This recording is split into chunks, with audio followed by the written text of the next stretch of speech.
صحیح بخاری میں آتا ہے جب نبی علیہ السلام کی وفات ہوئی تو حضرت عمر نے تلوار نکال لی کہ میں اس کی گردن کاٹ دوں گا جو کہے گا کہ نبی علیہ السلام فوت ہو گیا۔ ان کا یہ عقیدہ تھا کہ جس طرح موسیٰ علیہ السلام 40 دن کے لیے کوہ طور پہ گئے، نبی علیہ السلام بھی ڈورمنٹ پوزیشن میں چلے گئے، واپس آ جائیں گے، کیونکہ انہوں نے نبی علیہ السلام سے سنا تھا کہ رومن اور پرشین امپائر گرے گی، تو وہ یہ فورس ہی کرتے تھے ابھی تو کیسرو کسرا کی جنگیں ہم نے لڑی نہیں ہیں، تو حضور اس سے پہلے کیسے دنیا سے جا سکتے ہیں؟ لیکن اللہ نے تو آپ کو پروفٹ بنوانا تھا نا، کہ آپ کے جانے کے بعد فتوحات کروانی تھی، تاکہ پتہ چلے کہ پیچھے اللہ کھڑا ہے۔ اپنی زندگی میں تو بڑے بڑے بادشاہوں نے فتوحات کی ہیں، نبی علیہ السلام کی تو دعوت کا کلائمیکس حضرت ابوبکر اور پھر حضرت عمر عثمان و علی کے دور میں جا کے ہوا ہے، جبکہ عرب قبائل بھی مرتد ہو گئے ہیں، تب بھی اللہ کے پیچھے سپورٹ تھی۔ والذی ارسل رسولہ بالہدی ودین الحق لیظہرہ علی الدین کلہ ولو کرہ المشرکون، اللہ نے اس کو دین کو غالب کرنا تھا۔ تو بخاری کے الفاظ ہیں، حضرت عمر نے کہا میں اس کی گردن اتار دوں گا۔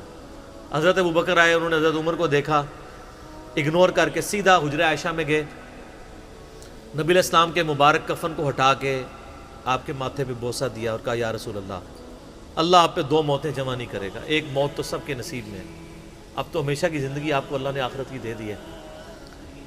اور پھر باہر نکلے، حضرت عمر کو کہا کہ عمر بیٹھ جاؤ، حضرت عمر نے بات نہیں سنی، تو حضرت بکر ممبر کی طرف چڑھے، ممبر پہ چڑھے اور لوگوں سے کہا کہ عمر کو اس کے حال پہ چھوڑ دو۔ حدیث کے الفاظ ہیں کہ لوگ حضرت بکر کا ریگارڈ باقی اصحاب سے زیادہ کرتے تھے، حضرت عمر کو تنہا چھوڑ کے لوگ حضرت ابو بکر کی طرف متوجہ ہو گئے۔ پہلے وہ جو سارا میلہ ان کے گرد لگا تھا شفٹ ہو گیا، تو انہوں نے حمد و صلات کے بعد انہوں نے کہا اما بعد فمن کان یعبد محمدا فإن محمد قد مات۔ سر کلیجے پہ کتنا بڑا پتھر رکھا ہوگا حضرت بکر نے جملہ بولتے ہوئے کہ جو محمد کی عبادت کرتا تھا وہ جان لے کہ محمد کو موت آ گئی ہے۔ ومن کان یعبد اللہ، اور جو اللہ کی عبادت کرتا ہے وہ جان لے ان اللہ حی لا یموت، اللہ زندہ ہے، اللہ کو کبھی موت نہیں آئے گی۔ کیا توحید کی تعلیمات ہیں! حضور کی میت کے اوپر حضور کے فضائل نہیں بیان ہو رہے، توحید بیان ہو رہی ہے۔ Point to be noted. کیوں؟ سر پہلے نہیں انسانیت نے رسک لیا، دنیا کا سب سے بڑا شرک ایک پیغمبر کے نام پہ تو کھڑا ہوا ہے، عیسیٰ ابن مریم کے نام پہ۔ نبی علیہ السلام کو عیسیٰ ابن مریم نہیں اللہ نے بننے دیا۔ ایسے تربیت یافتہ وہ صحابہ جو کل تک آپ کے وضو کا پانی نیچے نہیں گرنے دے رہے تھے، آج وفات پہ کھڑے ہو کے فرضی خطبہ دے رہے ہیں۔ جو محمد کی عبادت کرتا تھا جان لو محمد کو موت آ گئی ہے، جو اللہ کی عبادت کرتا تھا جان لو اللہ زندہ ہے۔ پھر آیت بھی پڑھی، صرف فرضی جملہ نہیں بولا۔ آپ تو کہہ رہے ہیں شرک ختم ہو گیا، حضرت بکر جب شروع نہیں ہوا تھا اس وقت بھی کہہ رہے تھے کہ نبی علیہ السلام کو کسی نے خدا نہیں بنانا، کیونکہ بخاری کی حدیث ہے، دیکھنا میری شان کو اس طرح بلند نہ کرنا جس طرح عیسیٰ ابن مریم کو لوگوں نے کیا۔ میں اللہ کا بندہ اور اس کا رسول ہوں، مجھے اللہ کا بندہ اور اس کا رسول ہی کہنا۔ سر وارفتگی، دیوانگی، عشق کی ساری کیفیت حضور کی وفات کے بعد بالکل چینج ہوگی صحابہ کی۔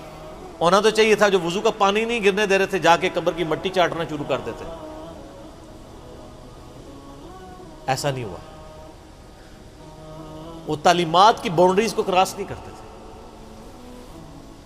تو پھر انہوں نے آیت پڑھی، سورہ آل عمران آیت نمبر 144، وما محمد الا رسول قد خلت من قبلہ الرسل افإن مات او قتل انقلبتم علی اعقابکم۔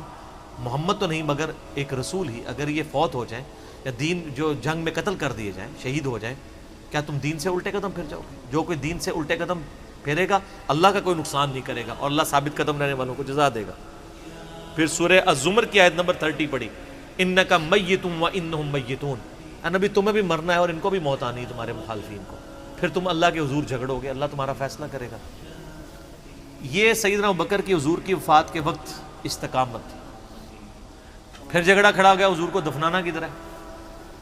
جامعہ ترمذی میں حدیث ہے، سیدنا ابوبکر کہتے ہیں کہ میں نے نبی علیہ السلام سے یہ بات سنی تھی کہ اللہ اپنے پیغمبر کو وہیں پہ موت دیتا ہے جو اس کے لیے سب سے پسندیدہ جگہ اللہ کے نزدیک ہوتی ہے۔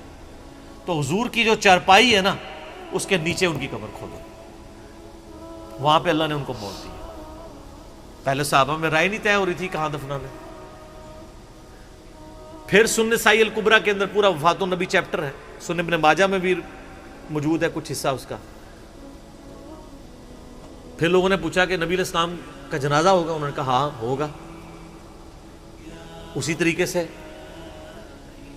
تکبیر کہو اور سورہ فاتحہ اور اس کے بعد درود شریف اور اس طریقے سے 4 تکبیرات پڑھو۔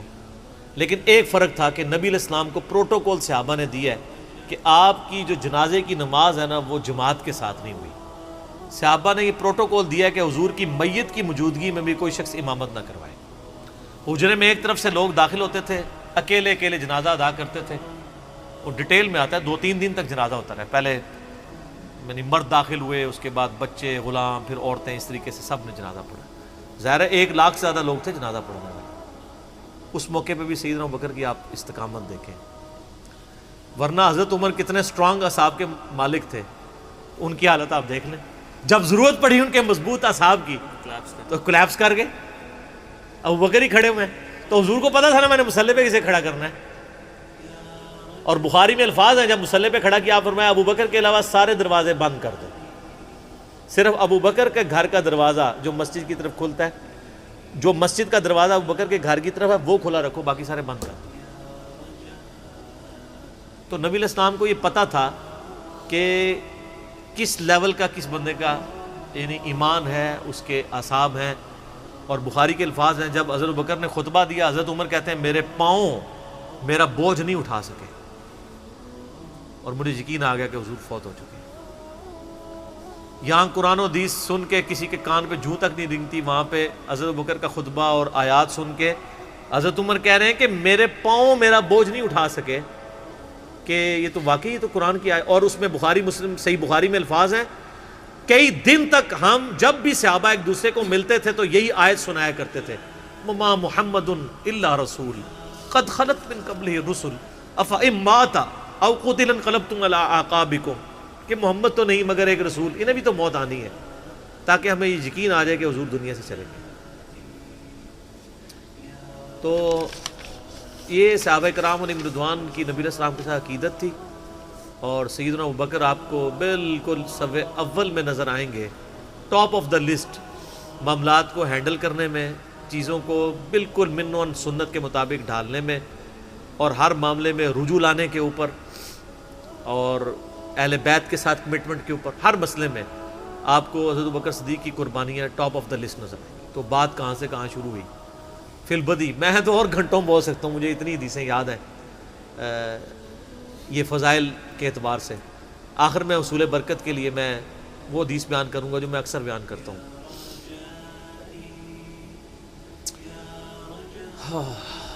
عبداللہ بن عباس رضی اللہ تعالیٰ عنہما کہتے ہیں، بخاری اور مسلم دونوں میں ہے،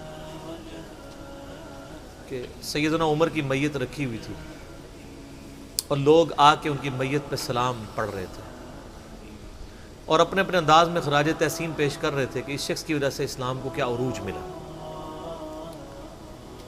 تو کہتے ہیں اتنے میں میں نے محسوس کیا کہ ایک شخص میرے پیچھے آ کے کھڑا ہوا اور اس نے میرے کندھے پہ یوں کونی رکھی، میری پیٹھ اس کی جانب تھی، اس نے کونی میرے کندھے پہ یوں رکھی، اور حضرت عمر کی میت سے مخاطب ہو کے کہنے لگا کہ اے عمر اللہ تجھ پہ رحم فرمائے، تو روئے ارض پہ ان لوگوں میں سے ایک شخص تھا کہ میری بھی خواہش تھی کہ میں ان اعمال کے ساتھ اللہ کے حضور پیش ہوتا، کہ اگر اللہ کے حضور پیش ہونے کے لیے مجھے بہترین اعمال چاہیے تو تیرے اعمال۔ ظاہر ہے جی رومن اور پرشین امپائر گھری ہے، کس لیول کا عروج،